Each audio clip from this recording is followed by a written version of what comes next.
प्रिय बंधू भगिनीनो, मी फादर डॉक्टर पॅट्रिक डिसूजा.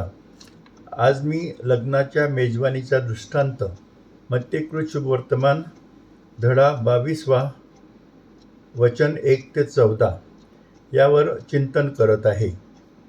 येशूने पुन्हा त्यांना दृष्टांत सांगून म्हटले, स्वर्गाचे राज्य एखाद्या राजासारखे आहे, ज्याने आपल्या मुलासाठी लग्नाची मेजवानी तयार केली. ज्यांना मेजवानीचे आमंत्रण दिले होते त्यांना येण्यास सांगण्यासाठी त्याने आपल्या नोकरांना पाठवले, परंतु त्याने येण्यास नकार दिला. मग त्याने आणखी काही नोकरांना पाठवले आणि म्हटले, ज्यांना आमंत्रित केले आहे त्यांना सांगा की मी माझे जेवण तयार केले आहे. माझे बैल आणि धुष्टपुष्ट गुरे मारली आहेत आणि सर्व काही तयार आहे. लग्नाच्या मेजवानीला या. पण त्यांनी लक्ष दिले नाही आणि ते निघून गेले. एक त्याच्या शेतात, दुसरा त्याच्या व्यवसायात. बाकीच्यांनी त्याच्या नोकरांना पकडले, त्यांच्याशी गैरवर्तन केले आणि त्यांना ठार मारले. राजा संतापला. त्याने आपले सैन्य पाठवून त्या खुन्यांचा नाश केला आणि त्यांचे शहर जाळले. येथे येशू इस्रायल लोकांचा संदर्भ देत आहे, जे परमेश्वराचे निवडलेले लोक होते, ज्यांना लग्नाच्या मेजवानीसाठी आमंत्रित केले गेले होते, परंतु ते आले नाहीत. लग्नाची मेजवानी हे कोकराच्या लग्नाचे जेवण आहे, जे या युगाच्या शेवटी स्वर्गात आयोजित केले जाईल. इस्रायलचे लोक हे निवडलेल्या लोकांनी ईश्वराच्या आज्ञा पाळल्या नाहीत. त्यांनी पश्चातापाचा उपदेश करणाऱ्या संदेष्टांचे ऐकले नाही आणि त्यांच्या पापांसाठी पश्चाताप करण्यास नकार दिला. त्याऐवजी त्यांनी संदेष्टांचा छळ केला आणि जेव्हा परमेश्वराने त्याचा एकुलता एक पुत्र त्यांच्याकडे पाठवला, तेव्हा त्यांनी त्याला नाकारले आणि त्याला येणारा मसीहा म्हणून स्वीकारले नाही आणि शेवटी त्याला ठार मारले. त्यामुळे राजाला राग आला आणि त्याने त्यांचा नाश करून त्यांचे शहर जाळले. इस्रायलच्या इतिहासावरून, परमेश्वराच्या निवडलेल्या लोकांच्या इतिहासावरून आपण जाणू शकतो की त्यांना युद्धात पराभव पत्करावा लागला, त्यांचा छळ झाला, त्यांना निर्वासित केले गेले आणि त्यांना इजिप्तमध्ये गुलामगिरी करावी लागली.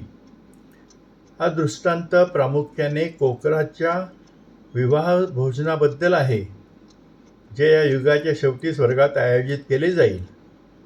ज्या दरम्यान ज्यांनी ईश्वराच्या आज्ञांचे पालन केले आहे त्यांना पुरस्कृत केले जाईल, बक्षीस दिले जाईल, आणि ज्यांनी परमेश्वराच्या आज्ञा पाळण्यात हयगय केली आहे त्यांना शिक्षा होईल.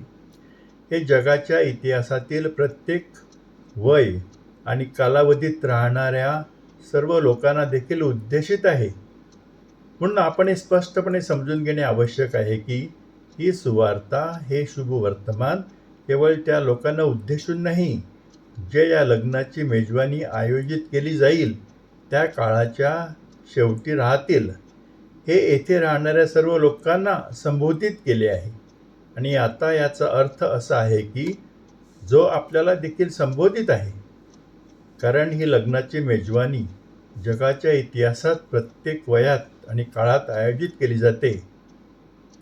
तर हे आम्हालाही लागू होते, कारण ही मेजवानी येथे आयोजित केली जाते आणि आम्हाला या मेजवानीसाठी आमंत्रित केले जाते. या मेजवानीसाठी उपस्थित राहायचे की नाही हा निर्णय आमचा आहे.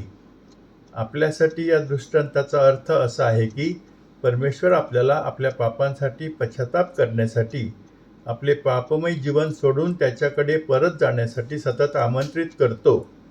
आपण त्याच्या आवाहनाला सकारात्मक प्रतिसाद दिला पाहिजे आणि आपल्या पापी मार्गापासून दूर होऊन स्वर्गीय आनंदाचा आनंद घेण्यासाठी त्याच्याकडे वळले पाहिजे. मग तो आपल्या नोकरांना म्हणाला, लग्नाची मेजवानी तयार आहे, पण मी ज्यांना बोलावले ते येण्यास पात्र नव्हते. म्हणून रस्त्याच्या कोपऱ्यांवर जा आणि तुम्हाला जो कोणी सापडेल त्याला मेजवानीला बोलवा. म्हणून सेवक रस्त्यावर गेले आणि त्यांना जे काही चांगले आणि वाईट ते सापडतील त्यांना त्यांनी एकत्र केले आणि लग्न मंडप पाहुण्यांनी भरून गेला. लग्नाच्या मेजवानीसाठी ज्यांना बोलावले होते ते आले नाहीत, कारण त्यांच्यापैकी काही त्यांच्या शेतात गेले, काही त्यांच्या व्यवसायात गेले आणि काहींनी राजाच्या नोकरांना पकडले, त्यांच्याशी गैरवर्तन केले आणि त्यांना मारले. आपण हे लक्षात घेतले पाहिजे की आपण लग्नाच्या मेजवानीला उपस्थित राहण्याचे परमेश्वराचे आमंत्रण स्वीकारले किंवा नाही स्वीकारले, तरीही लग्नाची मेजवानी आयोजित केली जाईल. आणि आपल्याऐवजी इतर लोक त्यात भाग घेतील आणि पूर्ण होतील. म्हणून परमेश्वर आपल्या सर्वांना परमेश्वराच्या सलोखा कार्याचा भाग होण्यासाठी आमंत्रित करत आहे. परंतु जर आपण या सलोखा कार्यात त्याच्याशी सामील होण्यासाठी नकार दिला तर तो त्याच्यासाठी इतरांना निवडेल. येथे आपल्या सर्वांसाठी एक महत्त्वाचा संदेश आहे. येशू ख्रिस्ताचे शिष्य या नात्याने आपण त्याला जीवनातील आपले प्रथम प्राधान्य बनवणे आणि त्याच्यासाठी प्रतिभा, भेटवस्तू, क्षमता, आपला वेळ आणि सेवा देणे अपेक्षित आहे. जीवनातील आपल्या प्राधान्यक्रमांमध्ये येशू दुसरा नसावा. पण जेव्हा राजा पाहुण्यांना भेटायला आत आला तेव्हा त्याला तिथे एक माणूस दिसला ज्याने लग्नाचे कपडे घातले नव्हते. त्याने विचारले, मित्रा, लग्नाच्या कपड्यांशिवाय तू इथे कसा आलास? तो माणूस अवाक झाला. मग राजाने सेवकांना सांगितले, त्याला हातपाय बांधून बाहेर अंधारात फेकून द्या, जिथे रडणे आणि दात खाणे चालेल. कारण पुष्कळांना आमंत्रित केले आहे, परंतु काही निवडले गेले आहेत. दृष्टांतांचा हा भाग येशूच्या हेतूचा पुनरुच्चार करतो की तो या जगात केवळ यहुदी लोकांसाठी किंवा निवडलेल्या मोजक्या लोकांसाठी किंवा केवळ त्यांचे शिष्य बनतील त्यांच्यासाठीच नाही, तर सर्व लोकांसाठी. त्यांची जात, रंग, वंश, धर्म आणि त्यांची सांस्कृतिक आणि आर्थिक पार्श्वभूमी विचारात न घेता सर्वांसाठी आलेला आहे. परमेश्वर प्रत्येकावर प्रेम करतो आणि त्यांना एका मेजवानीसाठी आमंत्रित करतो. जी मेजवानी म्हणजे खरे प्रेम, खरा आनंद, खरी शांती आणि खऱ्या उद्देशाने भरलेली आहे ती. परंतु मेजवानीसाठी अनेकांना आमंत्रित केले असले तरी ज्यांनी योग्य ते लग्नाचे कपडे परिधान केले आहेत त्यांनाच मेजवानीच्या हॉलमध्ये प्रवेश दिला जाईल. जे लोक त्याच्यावर विश्वास ठेवतील आणि आपल्या पापांबद्दल पश्चाताप करतील आणि त्याच्या आज्ञा पाळतील अशा सर्वांसाठी तो तारण अर्पण करत आहे. त्याचा हेतू स्पष्ट केल्यावर येशूने आपले लक्ष त्या व्यक्तीवर केंद्रित केले ज्याने लग्नाचे कपडे घातले नव्हते. जेव्हा राजाने त्याला विचारले की लग्नाच्या कपड्याशिवाय तो तेथे कसा आला, तेव्हा तो अवाक झाला. दृष्टांताचा हा भाग वाचून वाचकांचा झालेला गैरसमज आणखी पुढे जाण्यापूर्वी मी दूर करू इच्छितो. चाणाक्ष वाचकांना हा प्रश्न विचारावा वाटेल. सेवक रस्त्यावर उतरले आणि त्यांना सापडेल ते सर्व लोक त्यांनी एकत्र केले, वाईट आणि चांगले, आणि लग्नमंडप पाहुण्यांनी भरला होता. यापैकी प्रत्येक लोक त्या वेळेला योग्य तो पोशाख ऐन वेळेला आणू शकत नाहीत. ज्या वेळेला लग्नासाठी योग्य पोशाख घालण्याची वेळ आली आहे तेव्हा मग लग्नाचा पोशाख नसलेल्या व्यक्तीला राजा दोषी धरून त्याला इतकी कठोर शिक्षा कशी देऊ शकतो? हा प्रश्न विश्वासार्ह आणि समंजस वाटतो. राजाने आपल्या नोकरांना रस्त्यावर आणि सर्वत्र सर्व लोकांना एकत्र करण्यास सांगणे आणि त्याच वेळी सर्वांनी योग्य लग्नाचा पोशाख घालण्याची अपेक्षा करणे यात नक्कीच विरोधाभास दिसून येतो. या परिस्थितीला आपण कसा प्रतिसाद द्यायचा? ह्या प्रश्नाचे उत्तर येशूच्या व्यक्तिमत्वामध्ये आहे. दृष्टांतात तो जे बोलत होता त्यात विरोधाभास आहे याची येशूला जाणीव नव्हती का? आपल्या सर्वांना माहीत आहे की येशू कधीही अशी गंभीर चूक करणार नाही. तर आपण हा विरोधाभास कसा स्पष्ट करायचा? बहुधा येशूने एकतर एकच दृष्टांत 2 वेळा आणि 2 ठिकाणी तपशिलांमध्ये काही फरकाने सांगितला असेल, पण दृष्टांतांचा मुख्य संदेश अबाधित ठेवला असेल. किंवा त्याने लग्नाच्या मेजवानीसंबंधी 2 वेगवेगळे दृष्टांत सांगितले असण्याची शक्यता आहे. संदेश: पश्चाताप आणि परमेश्वराच्या आज्ञा पाळण्याचे आवाहन स्वीकारण्यास लोकांनी नकार दिल्याबद्दल संदेश, आणि त्याबद्दल शिक्षा याविषयी एक दृष्टांत, आणि दुसरा दृष्टांत लग्नासाठी योग्य लग्नाचे कपडे न घालण्याबद्दल आणि त्याबद्दल शिक्षा होण्याबद्दल. नंतर हे दोन्ही दृष्टांत किंवा एकाच दृष्टांताच्या 2 आवृत्त्यांचे संपादन करताना संपादकांनी दोन्ही दृष्टांत संपादित करून एक नवीन दृष्टांत तयार केला असावा जो आपल्यापर्यंत आलेला आहे. त्यामुळे हा विरोधाभास आणि परिणामी गोंधळ वाचकांच्या मनात निर्माण झालेला दिसतो.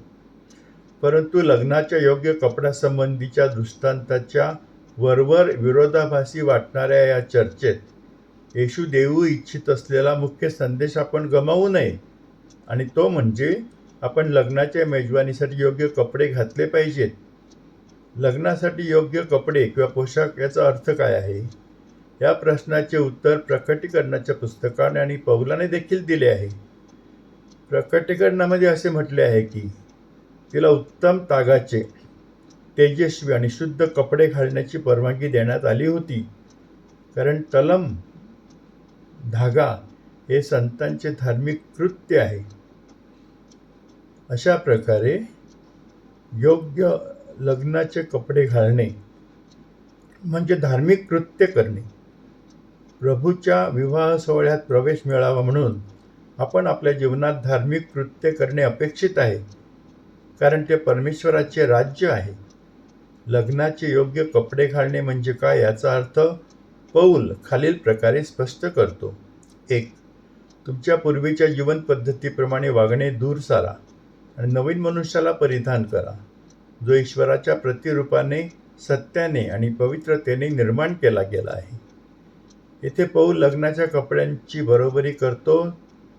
तो एक नवीन माणूस आहे, जो परमेश्वराच्या प्रतिरूपात धार्मिकतेने आणि सत्याच्या पवित्रतेने निर्माण झाला आहे, त्याच्याशी जो पूर्वीची जीवनपद्धती पापी आणि परमेश्वराच्या आज्ञेविरुद्ध होती, ती आता सोडून द्यायला निघाला आहे. 2. तुमच्यापैकी जितक्या लोकांचा ख्रिस्तामध्ये बाप्तिस्मा झाला त्यांनी ख्रिस्ताला धारण केले आहे. येथे पौल लग्नाच्या पोशाखाची बरोबरी ख्रिस्ताला परिधान करण्याशी करतो, ज्याचा अर्थ येशूच्या शिकवणी आत्मसात करणे आणि त्यानुसार जगणे होय. 3. कलैसेकरास पत्र ह्यामध्ये पौल लग्नाचा पोशाख घालणे ह्याचा अर्थ मृत्यूशी करतो. याचा अर्थ लैंगिक अनैतिकता, अस्वच्छता, भ्रष्ट वासना, वाईट इच्छा आणि लोभ, राग, क्रोध, द्वेष, निंदा आणि लज्जास्पद बोलणे काढून टाकणे आणि निर्मात्याच्या प्रतिमेनुसार ज्ञानात नूतनीकरण होत असलेल्या नवीन माणसाला धारण करणे असा अर्थ तो काढत आहे. तसेच परमेश्वराचे निवडले लोक जे पवित्र आणि प्रिय आहेत, जे करुणा, दयाळूपणा, नम्र हृदय, नम्रता, चिकाटी आणि सर्वात महत्त्वाचे म्हणजे प्रेमात चालतात, त्यांचे हे वर्तन परिपूर्णतेचे लक्षण आहे. इफिसिकरास पत्र ह्यामध्ये पौल लग्नाच्या पोशाखाला परमेश्वराचे संपूर्ण चिलखत घालणे, सत्याचा उपयोगित पट्टा आणि कमरेभोवती बांधणे, धार्मिकतेचा उरकपट धारण करणे आणि शांतीच्या सुवार्तेने लाभलेली सिद्धता पायी चढवणे असा घेतो. सर्वात महत्त्वाचे म्हणजे विश्वासाची ढाल आणि तारणाचे शिरस्त्राण आणि आत्म्याची तलवार, जी ईश्वराचे वचन आहे, ती घेणे होय. थोडक्यात आपण लग्नाचे कपडे घालावेत अशी अपेक्षा करून येशू आपल्याला ख्रिस्त परिधान करण्यास आमंत्रित करत आहे. म्हणजे येशूच्या शिकवणी आत्मसात करणे आणि त्या शिकवणींनुसार जगणे आणि त्याद्वारे आपण आपल्या दैनंदिन जीवनात भेटणाऱ्या लोकांसाठी परमेश्वराच्या प्रेमाचा आणि कृपेचा साक्षीदार होणे. प्रिय बंधू भगिनींनो, माझा व्हिडिओ तुम्ही प्रेमाने आणि शांतीने पाहिला, ऐकला, त्याबद्दल मनस्वी आभार. कृपया हे चिंतन तुमच्यावर प्रेम करणारे आणि ज्यांच्यावर तुम्ही प्रेम करता त्या सर्वांना, तसेच तुमच्या संपर्कातील इतर व्यक्तींनाही पाठवा, म्हणजे वचन आचरणामध्ये आणून ते त्यांच्यावर व त्यांच्या मुलाबाळांवर परमेश्वराची कृपा आणि आशीर्वाद मिळवू शकतील. यूट्यूबवर माझे चॅनल आहे, ज्यावर मी वारंवार मानसोध्यात्मिक म्हणजे सायकोस्पिरिच्युअल विषय असलेले व्हिडिओ पाठवत असतो. आपल्याला व आपल्या प्रियजनांना त्यांचा खूप लाभ होऊ शकेल. माझे यूट्यूब चॅनलचे नाव आहे फादर डॉक्टर पॅट्रिक डिसूजा. कृपया माझ्या चॅनलला पुरस्कृत करा आणि आपल्या जवळच्या व्यक्तींनाही माझ्या चॅनलला पुरस्कृत करायला सांगा. परमेश्वराचा आशीर्वाद आपल्यावर भरपूर असावा आणि आपल्याला प्रेम आणि शांती मिळावी, हीच माझी आपल्यासाठी प्रार्थना आणि सदिच्छा. आभारी.